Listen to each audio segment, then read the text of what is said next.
अस्सलाम वालेकुम नाजरीन, आज हम आपको ग्लिसरीन सपोजिटरी के बारे में बताएंगे। ग्लिसरीन सपोजिटरी ग्लिसरीन से तैयार शुदा एक ऐसी चीज़ है जो कि आपकी कब्ज़ को फौरी तौर पर ख़त्म करती है। अगर आप कब्ज़ की वजह से परेशान हैं, आपकी आंतों का इफ़ाल दुरुस्त नहीं, आपको बार बार कब्ज़ हो जाती है, तो आप ग्लिसरीन सपोजिटरी इस्तेमाल कर सकते हैं। नाजरीन, ग्लिसरीन सपोजिटरी एक गैर तकलीफ दे, एक बग़ैर नुकसान के ऐसी दवा है जो कि कब्ज़ का फौरी ख़ात्मा करती है। ना ये खाने की दवा है, ना ये लगाने की दवा है। आपने सिर्फ इसको मक्कद वाली जगह से अंदर दाखिल करना है, थोड़ी देर इसे छोड़े रखना है। उसके बाद आपकी कब्ज़ मिनटों के अंदर ख़त्म हो जाएगी। आपका फूला हुआ पेट एकदम सही हो जाएगा, गैस का ख़ात्मा हो जाएगा।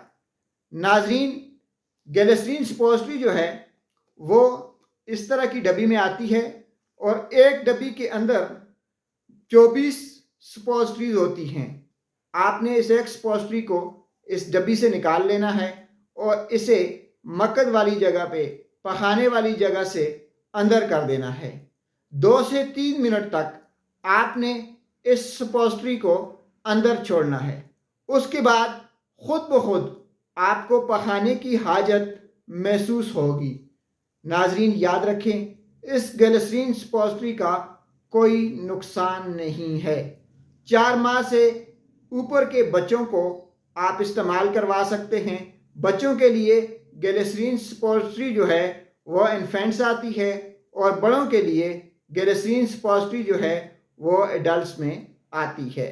अगर आप चाहते हैं कि आपकी कब्ज़ हमेशा हमेशा के लिए ख़त्म हो जाए और आपको कोई तकलीफ़ ना हो, उस दवा के कोई साइड इफ़ेक्ट ना हो, दवा आपको खानी भी ना पड़े, आप उसके आदी भी ना बने, आपकी आंतें भी ख़राब ना हों, तो फिर आपने इस ग्लिसरीन सपोजिटरी का इस्तेमाल करना है। नाजरीन, याद रखें, ये ग्लिसरीन सपोजिटरी जो है ये आप ज़्यादा से ज़्यादा 1 हफ़्ते तक इस्तेमाल कर सकते हैं। दिन में 1 बार आप ग्लिसरीन सपोजिटरी इस्तेमाल करें और अपने पखाने की आदत को जो है वो रेगुलर कर दें। अगर आपको कब्ज़ की शिकायत बार बार हो रही है तो आप अपने डॉक्टर से मशवरा करें। ग्लिसरीन सपोजिटरी एक ऐसी दवा है जो कि फौरी तौर पर यानी मिनटों के अंदर आपकी कब्ज़ को रफ़ा करती है, कब्ज़ को ख़त्म करती है, और वो भी बग़ैर किसी साइड इफ़ेक्ट के। नाजरीन, ग्लिसरीन सपोजिटरी इस्तेमाल करने से पहले 1 बार अपने डॉक्टर से ज़रूर मशवरा कर लें। शुक्रिया।